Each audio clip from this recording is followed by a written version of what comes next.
Cümle alem bildi derdim, derdime çar yoktur ama. Daha nasıl güleyim ben, keyfu safam döndü gama.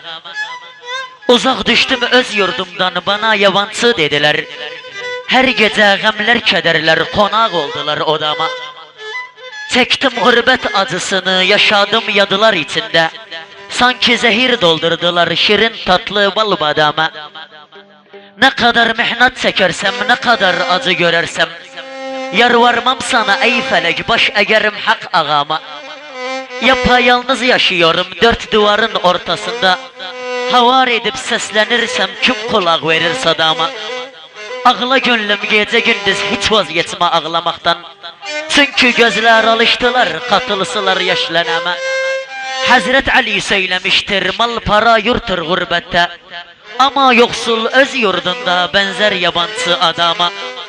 Esir oldum gurbet elde, girdim ateşten bir kömlek. Hasret kaldım bir yarıma, bir de o hanin anama.